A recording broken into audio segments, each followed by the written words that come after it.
వీళ్ళు అనుకుంటారు మేము ఏదో వైఎస్ఆర్ కాంగ్రెస్ పార్టీ కానీ అధికారం కోల్పోయిండొచ్చు, కానీ ప్రజల మద్దతు కానీ ప్రజల ఆదరణ మాత్రం ఎక్కడా కోల్పోలేదు.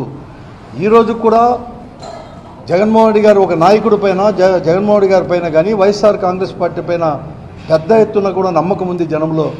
అందుకోసమే జగన్మోహన్ రెడ్డి గారు కానీ వస్తే రైతులకు మేలు జరుగుతుందని చెప్పేసి ఈరోజు తండోపతండాలుగా ఈరోజు మిర్చి ఆడికి పోవాలన్నా కూడా ఈరోజు అంతమంది కూడా రావడం జరిగింది.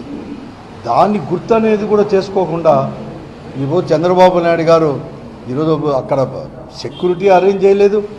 అంటే ఎక్కడ కానీ అంటే ఇంకా జగన్మోహన్ రెడ్డి గారు బయటికి అనేది రాకోకుండా అంటే ఓ దుర్మార్గమైన ఆలోచన చేసింది ఈ ప్రభుత్వం కూడా. చాలా ఒక కుట్రపూరితమైందనమాట. జగన్మోహన్ రెడ్డి గారు బయటకు వస్తే ఇట్లా తండోపతండాలకు వస్తున్నారు కాబట్టి ఈ సెక్యూరిటీ అనేది లేకపోతే అతనంతకు అతనే కూడా బయటికి రాకోకుండా ఇంట్లో ఉంటాడని చెప్పేసి ఒక భయం పుట్టించాలని చెప్పేసి ఈ పరిస్థితి కూడా కల్పించింది. కానీ ఎవరు కానీ ఈరోజు లేదు, ప్రజల అన్నం అనేది కూడా ఉంది.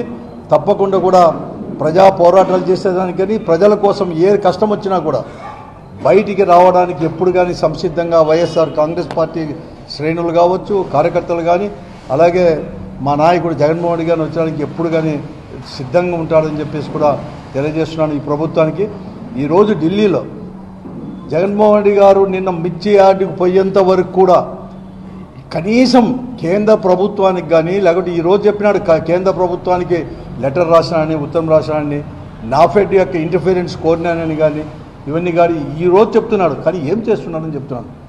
మేమే కాదే, నాకు తెలిసినంతవరకు 11వ తేదో 12వ తేదో పెద్ద ఎత్తున ఈనాడులోనే పెద్ద ఆర్టికల్ వచ్చేసింది. మిర్చి యొక్క పండించిన రైతుల యొక్క పరిస్థితి అని చెప్పి నాకు తెలిసినంతవరకు 5-6 తేదీలో ఒక ఆర్టికల్ వచ్చింది. 11వ తేదీ 12వ తేదో 13వ తేదీ అనుకున్నాను. పెద్ద ఆర్టికల్ ఎక్కడ కానీ లాస్ట్ పేజీలో పెద్ద ఎత్తున కూడా పతాక శీర్షికలు కూడా రాయడం జరిగింది మిర్చి యొక్క రైతుల యొక్క పరిస్థితి ఈ రాష్ట్రంలో. కానీ ఈరోజు 20వ తేదీ వరకు లేదు.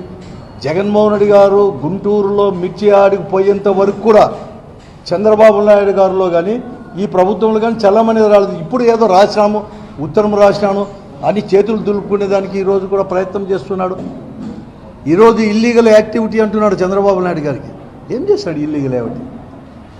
రైతుల కోసం అనేది కూడా పోరాటం చేస్తే రైతులకు మద్దతు చెప్పడానికే వారితో ఇంటరాక్ట్ కావడానికి పోతే ఇల్లీగల్ యాక్టివిటీ అది.